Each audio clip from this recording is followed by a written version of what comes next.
Hello folks, I'm L.A. Little, and this is your daily TA wrap, where we take a look at these markets from a neoclassical perspective and ask ourselves what happened today and what does it tell us about tomorrow.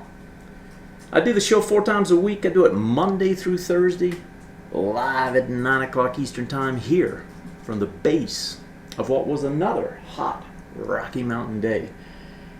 And talk about hot, the market has been hot. The market, it could do no wrong for almost 7 months. Had a little bit of a spell in June, but for the most part, it just climbed and climbed and climbed. And today, down again, red across the board. To zero in here, you can see the industrial's down 105 points, 14,897.5. The composite down. Actually, I've got it flipped around here. Here we go. S&P's down 9.5 at 1643. Composite down 13.8, just under 3,600. The NDX lost 10 3/4 at 3071.5, and the Russell down 7 points, 1021.5. It was pretty much down across the board. The only thing really up today was gold. The dollar. Commodities took a hit. They're continuing to take a hit after hours. They weren't down that much during the regular hours. We see gold down another 9 tonight. The bonds got hit. Everything pretty much sold off, and it was all on the Fed minutes.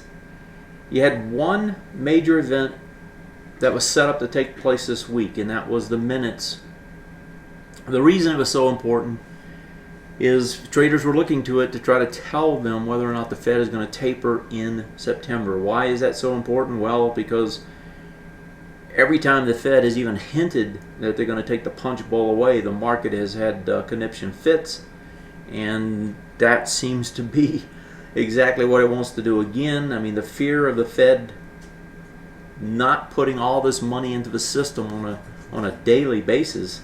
I mean, we're talking $4 or $5 billion a day every day.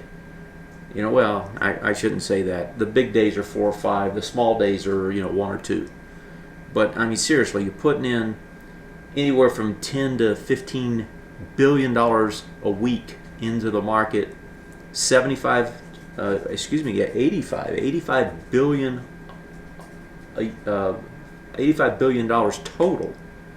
It's a lot of money coming in, right, on a monthly basis. So that is why you see all this red. Now, did the Fed say something today that was any different than what they had said? Not really. I mean, the story was pretty much the same. I read through the transcript, or actually the minutes themselves. It's kind of funny because you get like 5 pages and the headlines are out within 20-30 seconds. It's like, how do you digest it? Well, I'm sure they read the first line of the first 3 paragraphs and they make a quick decision and throw it up on the boards. What was really interesting was how the market reacted to it. It was just like it was a Fed meeting. Minutes came out here, 12 o'clock my time. It was 2 o'clock Eastern time. You sold down. You shot a lot of volume out of this thing. And then they climb it all the way back up, and they climb up to basically where it was yesterday at the highs, and then they sell it off the rest of the day, and they actually close right back down where they shot down to on the news. It doesn't really change anything. As I've been saying for like 10 days now, the glass is half empty. It's not half full anymore. You're in August. You got September. These are the worst 2 months supposedly. Not supposedly, but historically. You've got uncertainty with what the Fed is going to do. You've got uncertainty about who's going to run the Fed. You have all of these things out there which are making it difficult, and it's summer. I mean, there's not a lot of traders, that are going to really put a lot of money to work. So at best, they're just going to keep it where it is, and what they're trying to do is hold it. But folks, the holding isn't working. They're starting to break down. We're going to see that as we go through these charts. Today was an important day. It failed, and it failed right across the board. Let's look at it. The top today on the S&P, 1656.99. That low it was trying to get back into, 1658.59. So you go back up almost into it. You went into it yesterday, almost into it today. Volume actually was not as heavy as it looked like it was going to be. It was a little bit lighter, but again, you're going up into resistance. You can't get up in there and hold. You fell back down again. That's a failure one more time. S&P gave us a failure last night. It's a failure again today. If I look at the Dow Jones, on the Dow Jones, this thing is just bleeding red day after day after day. This is like 6 days in a row down. We haven't seen that for a year. 6 days down, straight down another 100 today. It's coming back into this big bar. Top of that guy is 14,858. We got as low as 14,880. We're going to hit that tomorrow. I don't see how you would miss it. Matter of fact, we're probably going to get into the top of the bottom bar from June. That's where we're heading. That's where we're going.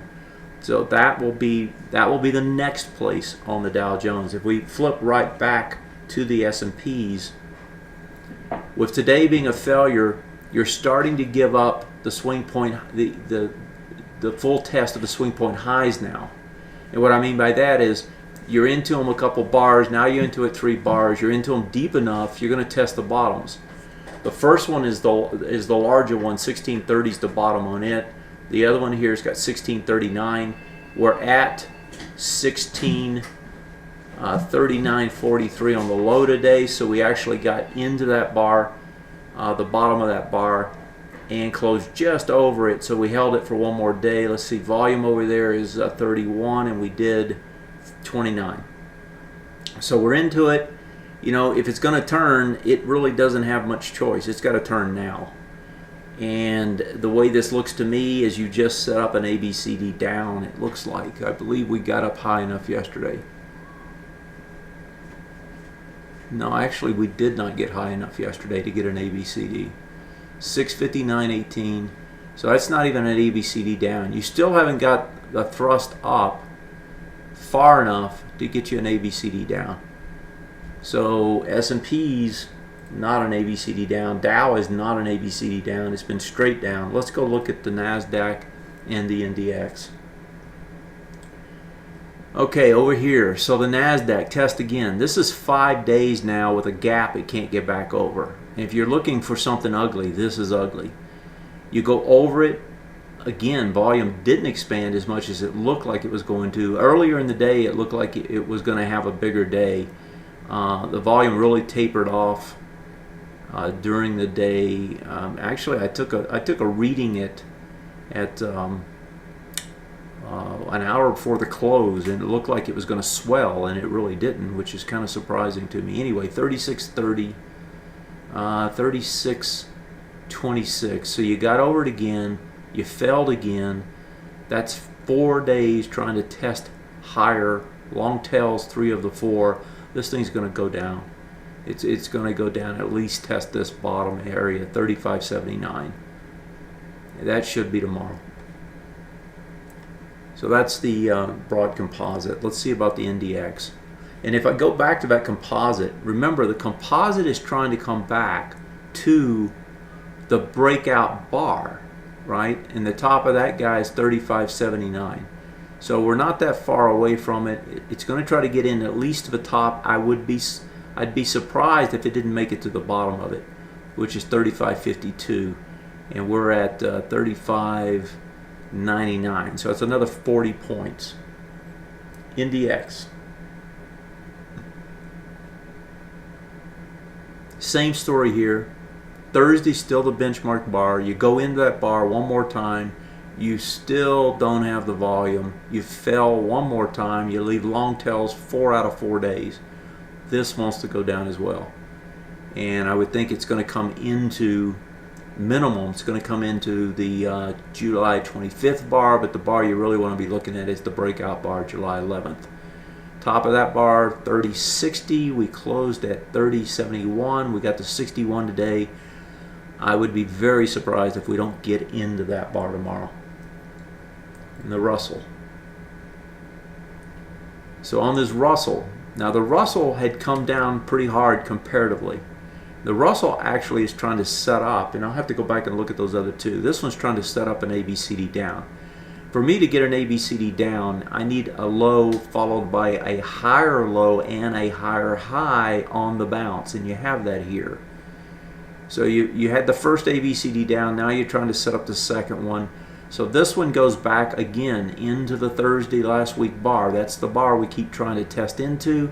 You go into it, you don't have as much volume, you fell again, you're into the gap, this thing's coming back as well.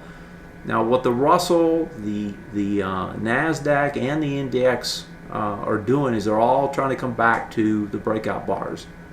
The breakout bar is here on the July 8th on the Russell. The swing point highs it broke June 18th. That's the area it's trying to come back to. That's right around 1,000. And so it's sitting about 30, not even that far, 20-something points up, 21 points higher. That's where it's trying to come back to. Let me quickly look back over here. These ABCDs. Yeah. Let me see. That low is 30.70. No, they're really not ABCDs. Not in my terminology. Let's look at the broad composite. Also not.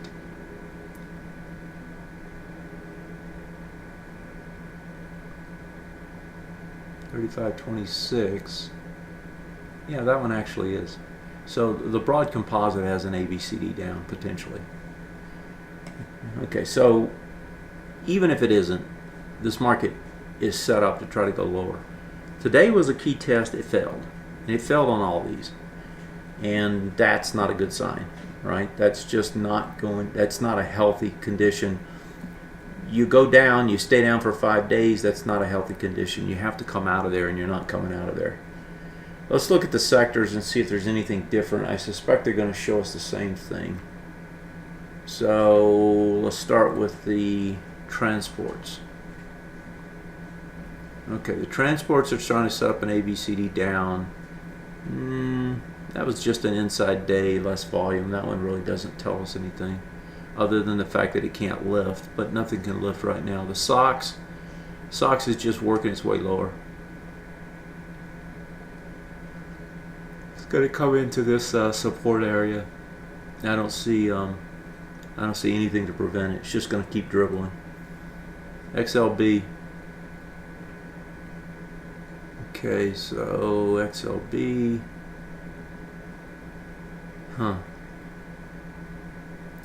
Well, it tried to bounce yesterday when we had no juice, right? And tried to get back up there today, couldn't stay, came down, volume expands a little bit. This one's going to work lower too. It's trying to work back to the support zones. XLE. We had a bad tick yesterday. We fixed the tick, so let's see what that did.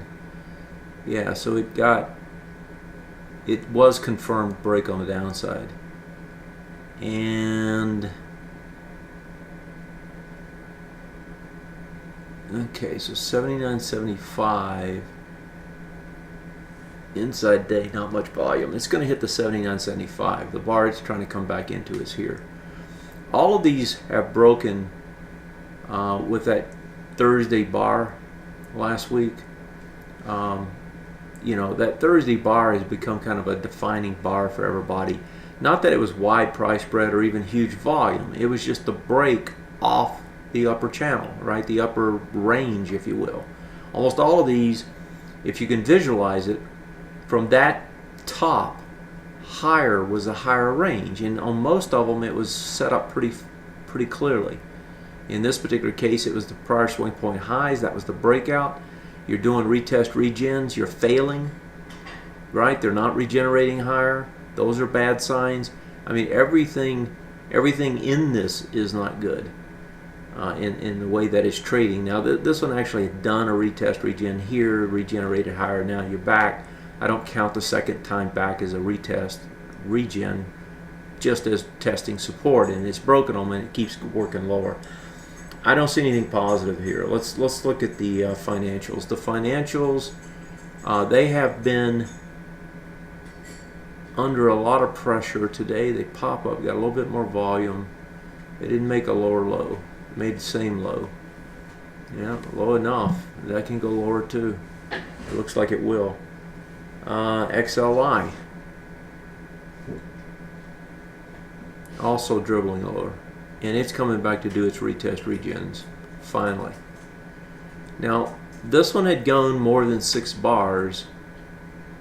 That high was 44.26.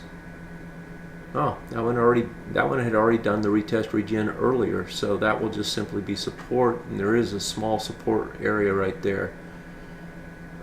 That's not gonna get too much farther probably without some buying coming in. So, but still, that one can still work lower. They all can work lower. XLK, same thing, looks just like the NDX, wants to work lower. XLP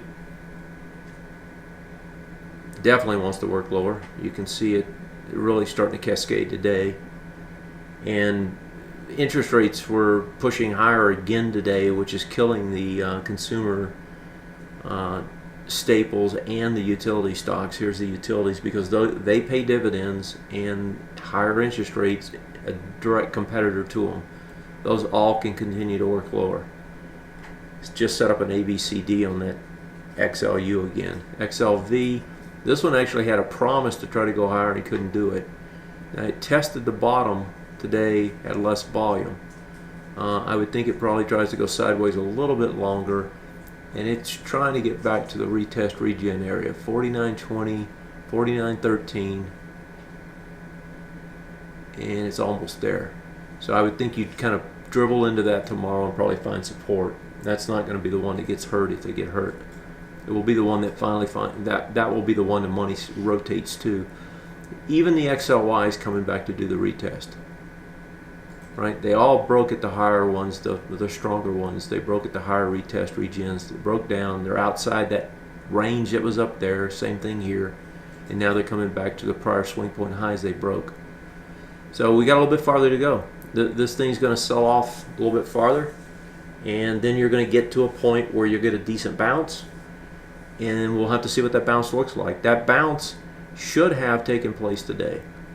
You got a little bit of a bounce on Tuesday, Monday couldn't hold. Tuesday it actually did bounce and held, but it was weak.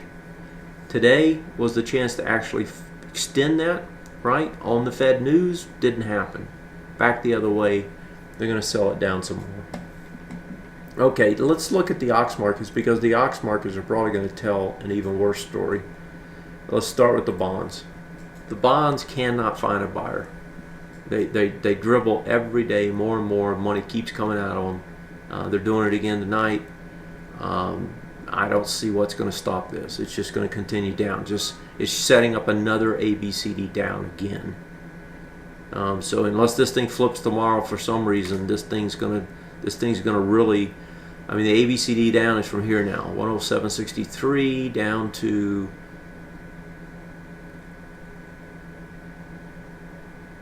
Yeah, that's almost, yeah, that was a little ABCD there. So it's really from here. So it's not as bad, but it's still a good one. That's another 2 points. 105, 102. Yeah, it's another 2 points. So that's a significant amount still. Silver and gold. Silver and gold both were trying to hang up there. They both tried to test today. I think they both just barely missed the tops. 22.59, 22.54. Volume's not there. They're going to come back. They've held for 4 days, but that's about as much as they're going to do. And gold, same thing. Didn't quite hit the top. Has less volume. It's done its test. It's going to come back, and it's going to retest into these swing point highs it broke over. So that will be the key test for it. Can it hold the swing point highs, right? If you're going to keep a trend going, you got to hold your swing point highs on your retest and regenerate higher. Dollar was up today. Let's see how it fared in terms of volume. A little pickup in volume. So 22.10.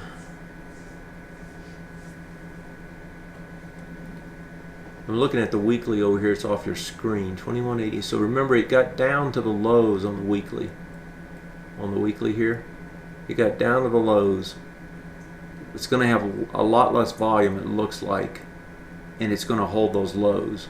So that's the flip around that you're looking for, as long as it can hold price. And you got a little volume pickup today. Looks to me like it's going to at least get back up into this higher resistance zone, 22.10. Let's see if FXE is telling the same story. It probably left an island at the top. It did. Remember, it popped up yesterday, closed at that high, didn't have the volume. Well, it failed, gap down, heading back the other way. FXY is probably going to be the same story. Yeah, this one's not going anywhere. So the dollar, let's review all these things. Dollar wants to go up. It doesn't always have to work in inverse. I think you're seeing some money come to the dollar because two things. One is a little bit of fear coming into the market, but more importantly, the idea that the Fed's going to taper is going to make the dollar stronger. That's what that story is. Bonds selling off because of a taper, and folks, today really didn't say anything different than what they've been telling us. So I don't know why. Maybe there was just a lot of hope that things weren't going to change. I don't know what the hope was, or why the reaction is dramatic as it looks like it's about to be. But bonds selling off because of the taper, the fact that they are going to taper, that's going to make interest rates go up, and that's putting pressure on them. Equities getting hurt because they think the punch bowl is getting taken away. Commodities are not getting the benefit of that anymore because they've already had their run, and so they're going to pull back. So you've got a situation where about the only thing that's going to go up is the dollar. Everything else is going to get hurt. And if you see that kind of action tomorrow where across the board everything's red except for the dollar, that's exactly what's going on. And I assume that these other commodities sold off. Let's quickly look at them. Look at the junk bonds real quick too. So JJC, yeah, volume picks up a little bit. Yeah, it's not bad. I don't know if that was a good quote yesterday. I forgot to look at it. And let me see, oil. What did oil do? Oil sold off again. And it's coming back to the bottom of that range we talked about last night. Junk bonds, yeah, they're holding. Actually, this is a good thing that these things aren't just, remember the last time we did this in June, these things went and collapsed? Well, this time at least it's an orderly collapse. Now, where it's disorderly is overseas, and let's quickly look at a couple markets there real quick, and then I'll take your questions.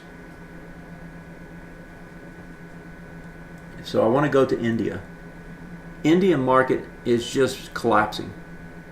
I mean, this is a collapse, and every day brings more lows. That ABCD from the top had already completed, it looks like, and the measurement is now from here, and that one's already completed. So it's already completed its ABCDs. Let me pull over a weekly, and it's broken multiple swing points on multiple time frames. Remember, anytime you see this and you see multiple swing points break, this one broke this week and this one broke this week on the weekly. Over here you broke, that actually didn't end up being a swing point, but you broke this one. So you're getting multiple breaks on Monday. That leads to a fast move down, and that's exactly what you're getting.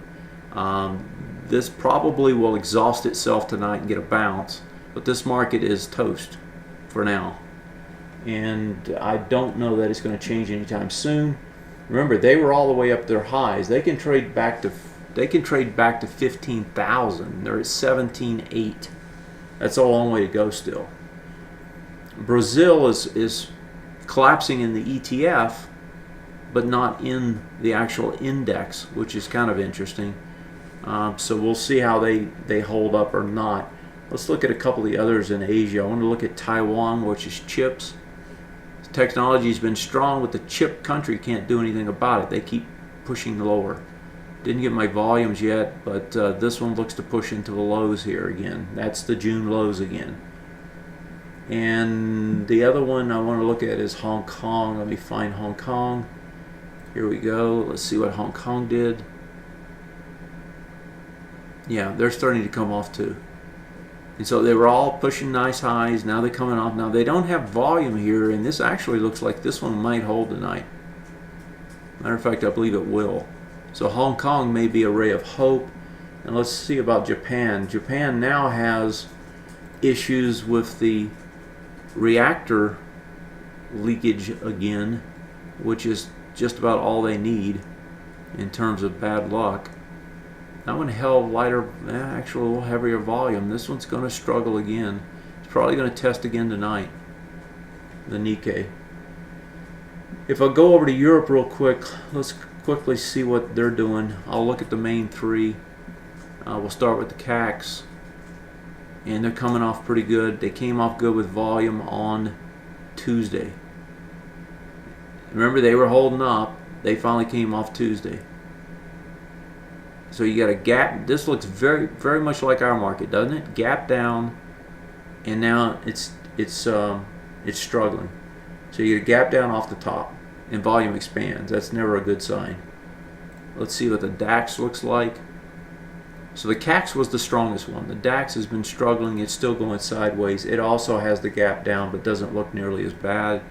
And I can't see the volumes on it though. I'm not getting volumes on that one anymore. And the FTSE just keeps coming back. This one's going to continue back until it gets to support. So world markets, not so good. A lot of that is driven by the currencies and the bonds. You know, those are the big markets. When they start to move, the ripples go everywhere. Let's look at your questions real quick. So Fede asked, XLB break. Did it break the swing point low? Let's see. A lower close. Let's see. That is 40.38. It closed at 40.36. So yes, it did break it. So tomorrow that will turn. So it'll go back to sideways. And usually, you know, a lot of times, and not all the time, but a lot of times when you break a single swing point, it actually is kind of an exhaustion point, unless you've just been going sideways for a long time. So in other words, to come back and break one, you usually have had to come back pretty far. The bad thing here is, even though it's done this, it's already given up on the resistance zone that was up here, right? And so the bounce here is not going to be much, even if it gets one. But the way this one's set up with the volume expanding today, I don't think it's going to matter. I think it's going to come all the way back to the next low. TZA, what I think about it on the daily. Oh, that was Tommy asking about XLB. TZA, what do I think about it? Well, the TZA is a triple on the IWM. It goes up when the IWM comes down. It's a triple the other way. So really, you know, even though we can pull up the TZA, we really should be looking at the IWM. And when we looked at it earlier, the IWM is trying to set up an ABCD down, and that will take it back into these highs. So IWM, this is the index that you want to watch. When it gets back and starts testing swing point highs, doing its retest regen, that's probably going to be the buy. So this is the one you want to keep your eye on. All right, I've run out of time here. It doesn't look good. Today was an important day, and it failed. And it failed right across the board. Indexes and sectors. Bonds keep going down. You know, this market's not going to find itself until the bonds quit going down. And right now, I don't see any sign of that. And so with that thought, you know, I'll leave it at that, because to me, until you get the bonds to stabilize, all bets are off. And we can continue to bleed lower. And matter of fact, we may bleed a little bit faster now, given what happened today. All right, I'm going to leave it at that. I'm L.A. Little. This is and was your daily TA wrap. Have a great night, folks. Catch you next time.